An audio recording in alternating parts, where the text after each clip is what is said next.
Hello, everybody. Welcome back to Beer and Money. My name is Ryan Burklo, And I'm Alex Collins. and on today's episode, we're going to be talking about the age, the age-old question. Is that the right terminology? The top financial question we often get is, should I be overpaying on my mortgage? It's amazing how often we get that question. And it doesn't matter if interest rates are at 3% or sub 3% or where they're at right now. This is like the top question. And this question tends to be people once they get into their 50s. This is a top question in their mind because they're wondering, okay, do I want to get this mortgage paid off before I retire? So that's what we're going to talk about today. But before we dive into that, Mr. Collins, what are you drinking? I am drinking a hazy IPA from Stone. Clock's in at 6.7. And this is just a delicious beer from a great brewery.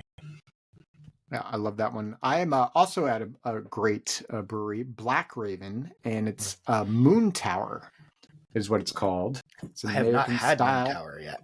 Yeah, it's American style lager. So cheers, sir. Cheers. Well, let's dive into today. So we're going to be sharing our screen here shortly. So if you're listening in your car, we're going to do our best to verbalize what we're about to also share on the screen.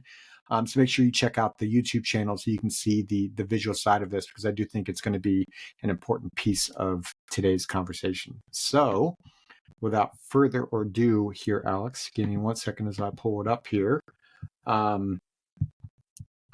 Let's share the screen here. So what we're about to share is, this is a typical client that reaches out to us.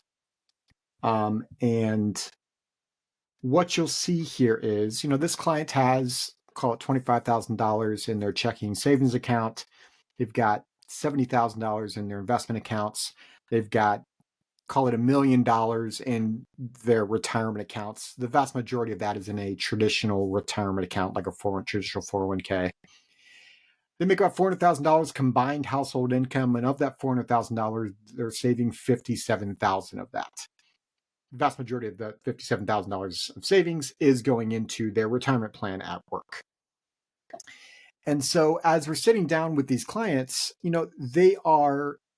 their top question is where to be putting their money. But more specifically, Alex, and you and I see this all the time, they are stressed, financially speaking. And the reason they're stressed, we think at least initially, is they make good money.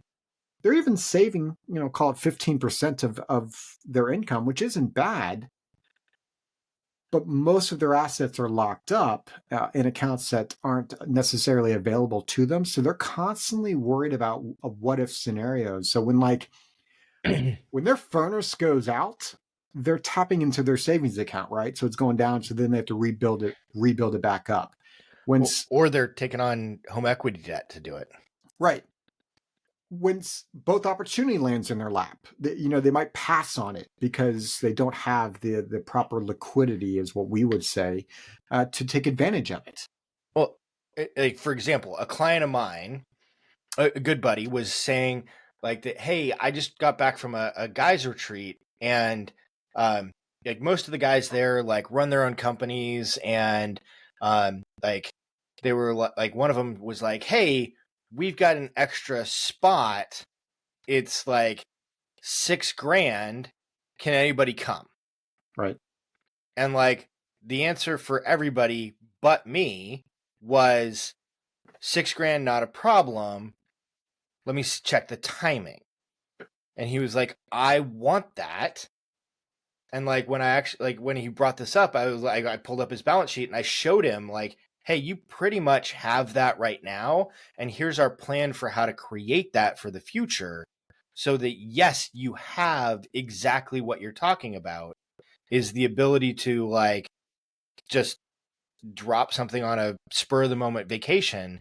And now it becomes the example of like, hey, something good occurring, as opposed to the, hey, what happens if the car blows up or the furnace blows up or we need a new roof or whatever else. And he was just like, oh my God, thank you. I didn't even realize that we had already built that into our plan. So Again, this always comes down to a cash flow conversation. Like even the answer to today's question is a cash flow question as well as a balance sheet question. And what like today's conversation is about the mortgage, right? So as we're looking at the mortgage here, it's $500,000 mortgage, and it was a 4% ARM, but it's about to go to a 6% interest rate. Okay. And what they started to do is they started to put $2,000 a month extra towards their mortgage because this client who's 50 wants the mortgage taken care of. Like that's a stressor. They want the debt gone. And the reason they want the debt gone is they want the extra cash flow. Well, and they want the reduced obligation. Yep. And the thought process is, oh, I'll be able to retire when that's gone. So let's walk through an example of what we built out. And we did this overly simplistic for today's episode. In our next episode, we're going to go through different strategies that we might employ. But for today's episode, we're just going to go through again this person, and I think a lot of Americans are like this. They make good money. This person's clearly saved money, right? They've got $1 million sitting in their retirement plan, but they're still feeling financially stressed.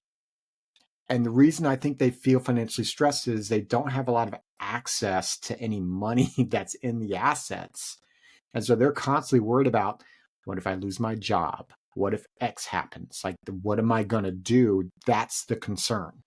Well, and this client largely likely feels very proud of having $1 million sitting in their retirement accounts. Absolutely. They probably feel proud of having access to $100,000 between the 70K inside of the investments and the 25K sitting in the savings. And they're looking at it going, okay, we've got 50K worth of short-term debt, and now we're trying to like throw 25 grand at like our long-term debt. Like it's stressful from a cash flow situation. And it's one of those things where like if you look at this particular client, like, okay, $400,000 coming in the door, we're only saving $57,000. And even if we tack in the extra 24, okay, now we're up to 80,000. However, if one of them lost their job, like, okay, we're still like, let's say we cut savings to zero, like they're still spending 320. Where's that going to come from? If one of them loses their job, the answer is not cash flow. It's coming out of assets. Yep. And they're looking at it going, okay, like, let's just say that the 400 is split evenly between the two people. They're pulling 120K a year. Like, okay, yeah, we might be able to go a year, maybe two, depending upon like unemployment and like a couple other things, but there's not a big buffer there. And that's what they're worried about. And it just becomes super stressful. Well, and they're constantly they're still feeling that stress, and that I can't stress that enough, right? Like when you have a plan, you understand how it's working, and you've got different fallbacks. The stress will go away over time. And so, what we're going to build out here in this example, like I mentioned, they're paying an extra $2,000 a month towards their debt because they want the mortgage gone. And so, what we built out here was their exact plan that they had originally set to do, right? They've got their $500,000 mortgage.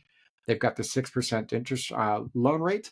The mortgage would have been paid off in 14 years, but they're going to overpay it at $2,000 a month, which is an additional $24,000.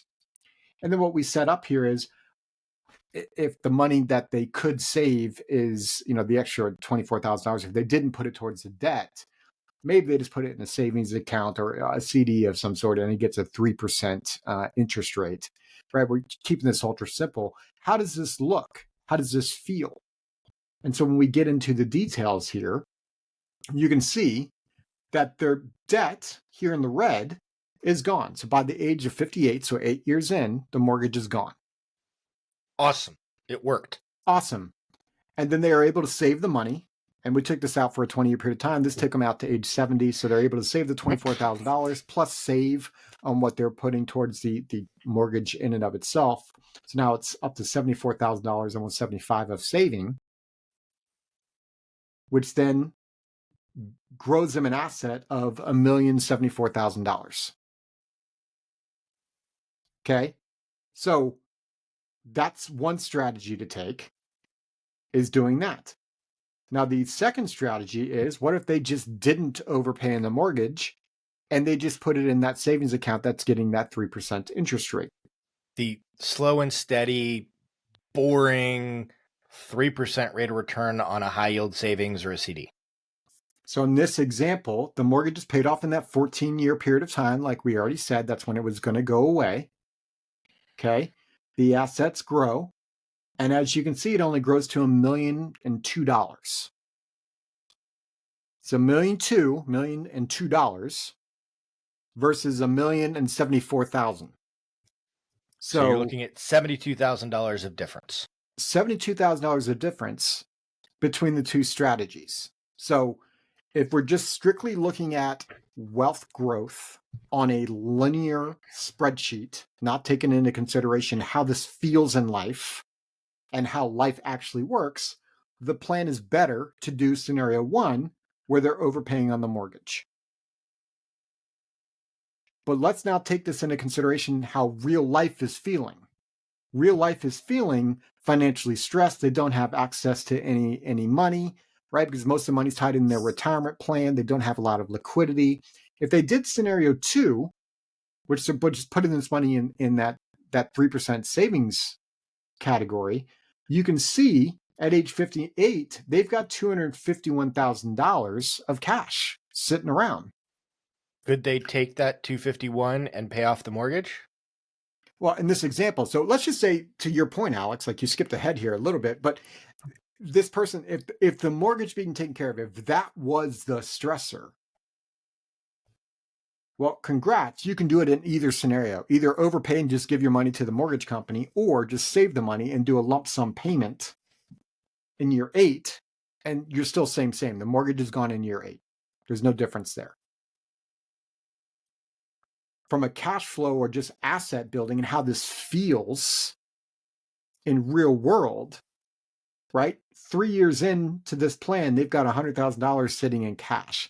How is that feeling? Extra $100,000 sitting in cash. Right. How is that feeling to them? Like, for those listeners right now, if you had $100,000 sitting in cash, forget about rate of return from a standpoint, because I already know some of our listeners are going to, well, I would have $100,000 sitting in cash. That's not the point of today's episode. Imagine you had $100,000 of access to the money. How would that feel?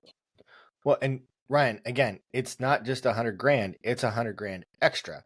So like this client already had 25K, so that would be 128K in this scenario. Sure. Sitting in cash. It's the additional cash flow. Now we get to the point where an extra $100,000 adds a quarter of a year, a half a year of salary, depending upon like what everything looks like, right?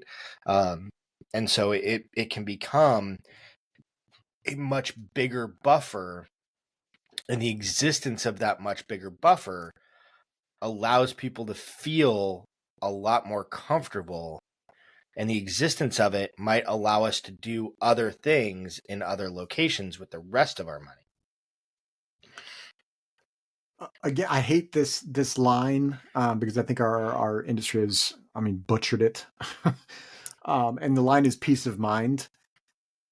But what is the rate of return of peace of mind, knowing that you have $100,000 extra money, extra cash sitting on the sidelines, so that if you did get a job layoff, if an opportunity did come your way, if the furnace did blow, you don't even have, like, you're bummed that you have to replace your furnace. Don't get me wrong. I've had to do that. It sucked. However, I wasn't stressed financially about it. Yeah. Whereas in this current person's scenario, they only had $25,000. Yes, they could pay for it out of cash, but now that cash just went even lower, they might be feeling extra stress at that point. I would probably take out the word might in that situation. Like, the vast majority of people will feel a lot more stress. So again, the whole purpose of today's episode, now this isn't a carte blanche statement of like you should never overpay on your mortgage. This is based on this scenario. This person didn't have a lot of liquidity or access to funds in this scenario, and what they're stressed about, that adds to the piece here as well. But what we're getting at here is having liquidity, right, isn't more important oftentimes from a stress level than this whole rate of return conversation. And tune in next week when we're going to go ahead and take a look at what's the rate of return of the strategy. And so, like I alluded to it earlier, of the existence of this extra 24K going into cash or whatever it's going into, like that's going to allow us to do different things down the road.